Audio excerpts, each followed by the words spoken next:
Assalamu alaikum. How are you all? I think that all of you are well by the grace of Allah.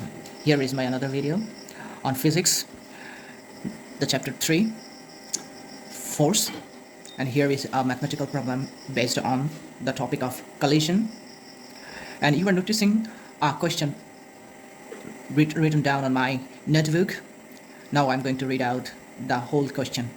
When two objects of mass 6 kg and 4 kg were moving on the same direction, collided each with other, before collision, their velocities were 12 meter-second inverse 1 and 6 meter-second inverse 1, respectively. In how much velocity will those two objects move together after collision? Now, I'm going to solve this mathematical problem as far as possible. We know that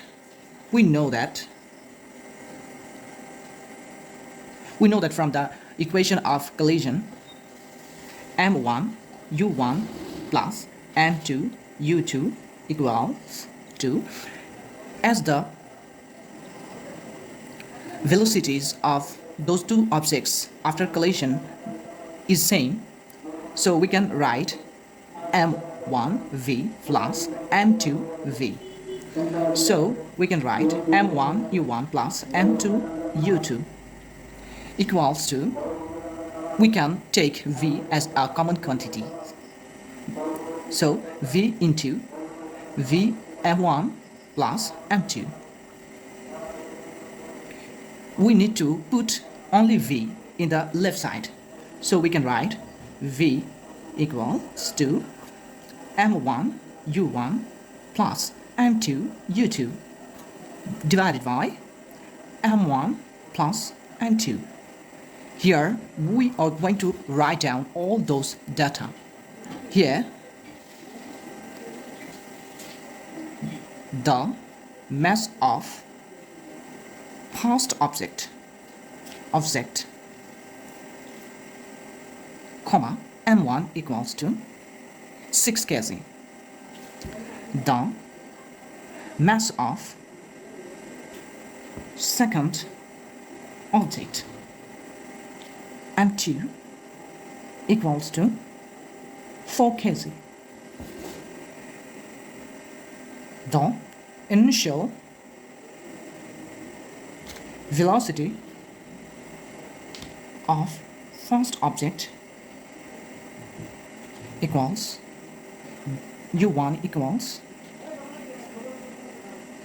12 meter-second inverse 1. The initial velocity of second object u2 equals to 6 meter-second inverse 1. Now the combined final velocity of two objects together, v equals to what? Now we are going to put down all the magnitudes and values of those quantities which are written on in the equation. m1 is equals to 6 kg, u1 12, m2 4, u1 6, m1 6 plus 4. If we multiply 6 into 12, then the result will be 72. 4 multiplied by 6, 24. 6 and 4 addition to 10. Then 96. The addition of these quantities, 72 plus 24 equals to 96 divided by 10. If we divide, then the result will be 9.6 meter-second inverse 1. Answer. And this is the combined final velocity of two objects together. Thank you.